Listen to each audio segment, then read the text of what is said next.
Welcome back to our channel lazy couple. It's me തടിയൻ്റോൾ തടിച്ചി. അപ്പോൾ ഇന്ന് ഞാനൊരു കുക്കിംഗ് വീഡിയോ ആയിട്ടാണ് വന്നിട്ടുള്ളത്. കുറേ ആയില്ലേ കുക്കിംഗ് വീഡിയോ ഒക്കെ ചെയ്തിട്ട്, ഇപ്പോൾ കുറച്ചായി. അപ്പോൾ ഇന്ന് ഞാൻ ഇറച്ചിച്ചോറ് ഉണ്ടാക്കി വെക്കാൻ വിചാരിച്ചു. ഇറച്ചിച്ചോറ് എല്ലാവരും ഉണ്ടാക്കണതാണ്, പക്ഷേ ഞാൻ ഇതുവരെ ഉണ്ടാക്കിയില്ല. എൻ്റെ ഫസ്റ്റ് ട്രൈ ആണ്. പിന്നെ ഫസ്റ്റ് ട്രൈ ഇങ്ങനെ കൂടി ഒന്ന് കാണിച്ചു തരാൻ തോന്നി, അത്രേ ഉള്ളൂ. അപ്പോൾ നമുക്ക് ചെയ്ത് നോക്കാം. ഇനി ഞാനിവിടെ ഒരു 1/2 കിലോ ബീഫാണ് എടുത്തിട്ടുള്ളത്. അപ്പോൾ അത് ഇതിലേക്ക് ഇടുക കേട്ടോ. ഫസ്റ്റ് തന്നെ അപ്പോൾ ബീഫൊക്കെ ഇട്ടുണ്ട്. എല്ലില്ലാത്ത ബീഫാണ് ഞാൻ എടുത്തത് കേട്ടോ. പിന്നെ ഇതാ 2 സവാള അരിഞ്ഞ് വെച്ചിട്ടുണ്ടായിരുന്നു, 2 വലിയ ഉള്ളി, അതുകൂടി ഇതിലേക്ക് ഇട്ട് കൊടുക്കുകയാണ്. സിമ്പിൾ പരിപാടിയാണ് തോന്നുന്നുണ്ടെങ്കിൽ, ഞാൻ ഉദ്ദേശിച്ച പോലെ ആവുകയാണെങ്കിൽ കേട്ടോ. ഇത് 2 തക്കാളിയാണ്, അതുകൂടി ഇതിലേക്ക് ആഡ് ചെയ്ത് കൊടുക്കുകയാണ്. പിന്നെ ഇതാ കുറച്ച് ഇഞ്ചി വെളുത്തുള്ളി ചതച്ചത്. പിന്നെ ഇതാ ഒരു 4 പച്ചമുളക് ഇങ്ങനെ നടുകീറി വെച്ചതാണ്, ഇതുകൂടി ഇതിലേക്ക് ആഡ് ചെയ്ത് കൊടുക്കുന്നുണ്ട്. ഇനി നമ്മുടെ മസാലപ്പൊടികളൊക്കെ നമുക്ക് ആഡ് ചെയ്ത് കൊടുക്കണം. അപ്പോൾ ഫസ്റ്റ് ഞാൻ കുറച്ച് കല്ലുപ്പ് ഇട്ട് കൊടുക്കുന്നുണ്ട് ഇതിലേക്ക്. പിന്നെ അതിന് ശേഷം ഒരു 1/2 ടീസ്പൂണ് മഞ്ഞൾപ്പൊടി ഇട്ടിട്ടുണ്ട്. പിന്നെ ഒരു 2 ടീസ്പൂൺ മല്ലിപ്പൊടി. പിന്നെ ഒരു 1.5 ടീസ്പൂൺ കാശ്മീരി മുളക് പൊടിയാണ് കേട്ടോ ഇടുന്നത്. ഓൾറെഡി നമ്മൾ പച്ചമുളക് ഇട്ടിട്ടുണ്ട്. പിന്നെ ഒരു 1/2 ടീസ്പൂൺ ജീരകപ്പൊടി, അതുപോലെ തന്നെ 1/2 ടീസ്പൂൺ ഗരം മസാല. പിന്നെ ഇതിലേക്ക് നമുക്കൊരു ടീസ്പൂൺ കുരുമുളക് പൊടി കൂടി ആഡ് ചെയ്ത് കൊടുക്കാം കേട്ടോ. ഇതൊക്കെ കൂടി ആകുമ്പോൾ കുറച്ച് സ്പൈസി ആവുമോ എന്നറിയില്ല. പിന്നെ അത് അതിലേക്ക് കുറച്ച് കറിവേപ്പിലൂടി ഇട്ടിട്ടുണ്ട്. അത് ജസ്റ്റ് ഒന്നിങ്ങനെ മുറിച്ചിയിലേക്ക് ഇട്ട് കൊടുക്കുന്നുണ്ട്. പിന്നെ ഇതിലേക്ക് ഞാൻ 2 ടേബിൾ സ്പൂണ് വെളിച്ചെണ്ണയും കൂടി ആഡ് ചെയ്ത് കൊടുക്കുന്നുണ്ട് കേട്ടോ. അപ്പോൾ ഈ മസാല ഒക്കെ നന്നായിട്ട് ഇത് ഇറച്ചിയിൽ പിടിക്കണം. അതിനുവേണ്ടി നന്നായിട്ടൊന്ന് കൈകൊണ്ട് ഇത് കുഴച്ച് കൊടുക്കട്ടോ. നല്ലോണം ഒന്ന് മിക്സ് ചെയ്ത് കൊടുത്താലേ ഈ ആ പച്ച വെളിച്ചെണ്ണൻ്റെയും മുളക് പൊടിയും ഒക്കെ കൂടെ അങ്ങോട്ട് മിക്സ് ചെയ്തിട്ടൊരു മണം വരുന്നുണ്ട് കേട്ടോ. നല്ല സ്മെല്ലുണ്ട്. ഈ പണ്ട് നമ്മൾ പച്ചമാങ്ങ ഒക്കെ തിന്നുന്ന ഒരു ഓർമ്മയായിരുന്നു എനിക്ക്. മാങ്ങ മുളക് പൊടിയും വെളിച്ചെണ്ണയും ഉപ്പൊക്കെ ഇട്ടുങ്ങാൻ മിക്സ് ചെയ്ത് തിന്നാലുണ്ടായി. ആ ഒരു സ്മെല്ലും കൊണ്ട് വരുന്നുണ്ട്, വെളിച്ചെണ്ണയും മുളക് പൊടിയും മിക്സ് ആയിട്ട്. ഇറച്ചിയിൽ നല്ല വെള്ളം ഉണ്ടാവും, എന്നാലും എനിക്കൊരു ഭയം.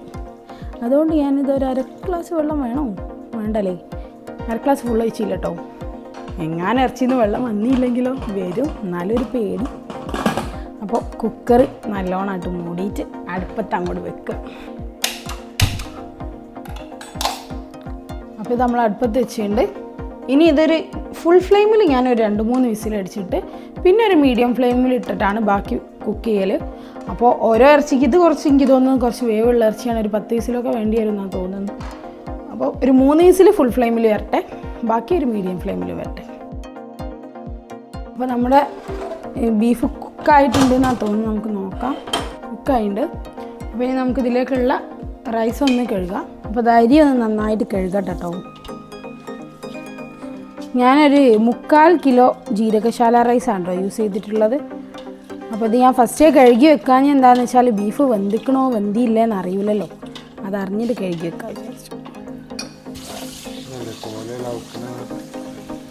ആട്ടോ മാറിപ്പോയതാ, അല്ല അത് കയമാ. കുഴപ്പമൊന്നുമില്ല, നിങ്ങളിവിടെ ബിരിയാണി വെക്കൽ കയമല്ല.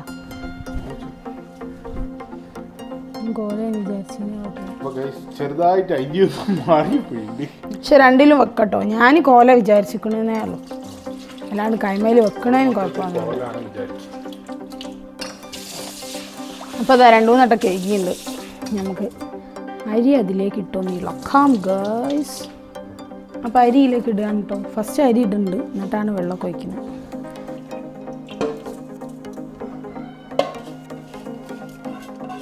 ഇതൊന്ന് നമുക്ക് നല്ലോണം മിക്സ് ചെയ്യണം.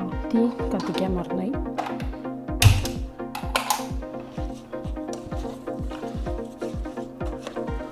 ഇതിലിപ്പോൾ നിങ്ങൾ കാണുന്നുണ്ടാവുമല്ലോ കുറച്ച് വെള്ളം ഉണ്ടല്ലോ. അതുകൊണ്ട് തന്നെ ഈ അരിക്ക് 2 കപ്പ്, 1 കപ്പ് അരിയാണ് 2 കപ്പ് വെള്ളം എന്നാണല്ലോ പറയുക.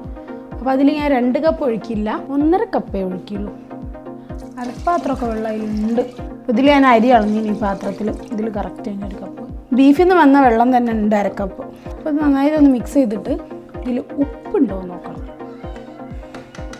ഉപ്പില്ലെങ്കിൽ എല്ലാം പോയി. ഉപ്പില്ല. അതിന് മുന്നേ ഒരു 3 ഏലക്കായി, ചെറിയ കഷ്ണം പട്ട, ഒരു 3 ഗ്രാമ്പു, അതുകൂടി ഇതിലേക്കൊന്ന് ആഡ് ചെയ്ത് കൊടുക്കണ്ടേ. കുറച്ച് ഉപ്പ് കൂടെ എന്നിട്ട് ഇളക്കിയിട്ട് ഒന്നുകൂടി ഉപ്പ് നോക്കാം. അതെല്ലാം ഒന്ന് ഇളക്കി കൊടുക്കുക. ഒന്നുകൂടി ഉപ്പ് ഇളക്കാണ്ട് തോന്നുന്നുണ്ട്. ചൂടി പോവാം.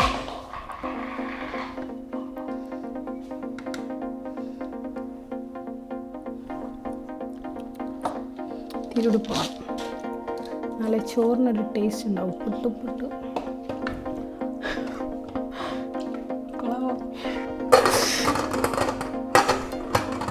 ഇത് ഒരു വിസിൽ വന്നാൽ മതി കേട്ടോ.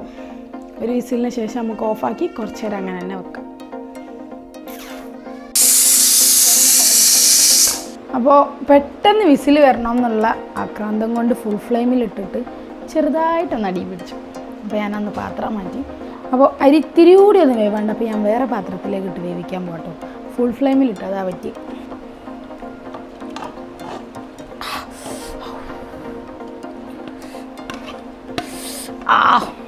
അപ്പോൾ നമ്മൾ ഫുൾ ഫ്ലെയിമിലിട്ടതിനോണ്ടാണെന്നാണ് എൻ്റെ ഒരു അഭിപ്രായം. വെള്ളം കുറഞ്ഞായിട്ടൊന്നുമല്ല, ഫുൾ ഫ്ലെയിമിലിട്ടിട്ടാണ് അടി പിടിച്ചു പോയത്. കാരണം ഞാൻ തുറന്ന സമയത്ത് മുകളിൽ ഇങ്ങനെ കുറച്ച് നമ്മൾ വച്ചാനുള്ള സമയത്ത് വെള്ളം ഇങ്ങനെ കളിക്കൂലേ, അതുപോലെ ഉണ്ടായിരുന്നു. അപ്പോൾ വെള്ളം കുറഞ്ഞിട്ടുണ്ടെങ്കിൽ അങ്ങനെ ഉണ്ടാവില്ലല്ലോ. സംഭവം ഫുൾ ഫ്ലെയിമിലിട്ടുപോയി. സാരല്ല, ഏതായാലും മല്ലിയില ഇടാൻ പറഞ്ഞു, അതോടെ ഇടാം. അപ്പോൾ അതാ കുറച്ച് മല്ലിയിലയും കൂടി ഇടാൻ മറന്നു. അപ്പോൾ അതും കൂടിയായി. ഇനി ഒന്നുകൂടി ഒന്ന് ഇളക്കാം നമുക്ക്. ഇങ്ങനെയൊക്കെ അയക്കും കുറച്ച് ചോറുണ്ടാകുകയല്ലേ.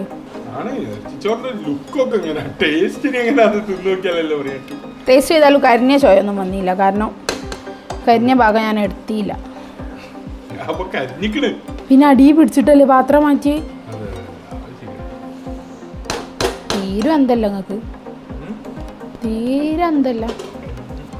അപ്പോൾ ഒരു 5 മിനിറ്റ് കൂടി ലോ ഫ്ലെയിമിലിട്ട് നമുക്ക് ഇത് ഓഫാക്കാം. അപ്പോൾ നമ്മുടെ ഇറച്ചിച്ചോറ് കുഴപ്പമില്ലാണ്ട് സെറ്റായിട്ടുണ്ട് കേട്ടോ. അത് ഫസ്റ്റ് ഒന്ന് അടി പിടിച്ചിട്ടുണ്ടെങ്കിൽ അടി പിടിച്ച ഭാഗമൊന്നും ഞാൻ എടുത്തില്ല. അപ്പോൾ ബാക്കിയൊക്കെ സെറ്റായി വന്നിട്ടുണ്ട്. അപ്പോൾ ഇതൊന്ന് മിക്സ് ചെയ്തിട്ട് നമുക്ക് സെർവ് ചെയ്യാം. വേണം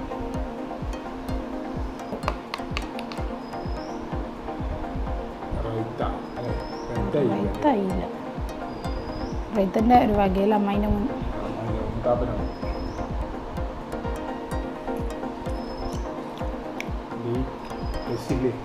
നോക്കി ഇതിൽ അടി പിടിച്ചേടോ ചോയ്ക്കണോ. അടി പിടിച്ച് ചോയ്ക്കില്ല. അപ്പോൾ ഇതിൻ്റെ പോലെ അടി പിടിക്കാനൊന്നും നിൽക്കണ്ട. വേണമെങ്കിൽ ഒരു മീഡിയം ഫ്ലെയിമിലിട്ട് കുക്ക് ചെയ്താൽ മതി. ഇത് വിസിലടിക്കുന്ന വീഡിയോ എടുക്കാൻ വേണ്ടിയിട്ട് ഫുൾ ഫ്ലെയിമിലിട്ട് കൊളായതാണ്.